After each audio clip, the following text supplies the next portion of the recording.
আমার ছেলেকে বাঁচানোর জন্য আমি আগুনে ঝাঁপিয়ে পড়ব? মানুষের যখন সময় খারাপ হয় তখন প্রথমেই কাছের মানুষগুলো দূরে সরে যায়, অবশ্য তখনই মানুষগুলোকে চেনা যায়। বলো, দেখো, তোমার যখন সময় খারাপ চলবে বা তুমি কোনো বড়সড় সমস্যার মধ্যে পড়ে যাবে, তখন ঈশ্বর তোমার সামনে দুটো রাস্তা তুলে ধরবে। একটা হচ্ছে অন্যকে চেনা, আর একটা হচ্ছে নিজেকে চেনা। যদি অন্যকে চেনার পেছনে তুমি বৃথা সময় নষ্ট করো, তাহলে তোমার দুঃখ, কষ্ট, সমস্যা, খারাপ সময় কোনোদিনই যাবে না। আর যদি নিজেকে চেনার চেষ্টা করো, তাহলে প্রথমেই তুমি তোমার ভুলগুলোকে ধরতে পারবে। তুমি তোমার ভুলগুলোকে ধরতে পারলে তবে না তুমি তোমার ভুলগুলোকে সংশোধন করতে পারবে। আর ভুলগুলোকে সংশোধন করতে পারলেই তোমার ভেতরে যে শক্তি আছে সেই শক্তিকে তুমি চিনতে পারবে।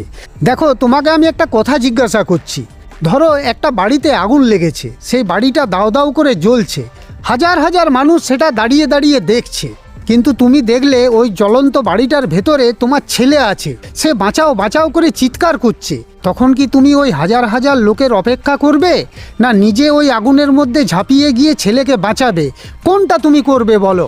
আমার ছেলেকে বাঁচানোর জন্য আমি আগুনে ঝাঁপিয়ে পড়ব।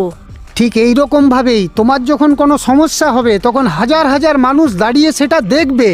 যেমন তুমি ওই জ্বলন্ত আগুনের মধ্যে ঝাঁপিয়ে ছেলেকে বাঁচাবো বলছো, ঠিক সেই রকমই তোমার সমস্যার মধ্যে ঝাঁপিয়ে পড়ে তোমাকেই সমাধান করতে হবে। অন্য কারো আশা করলে তোমার চলবে না।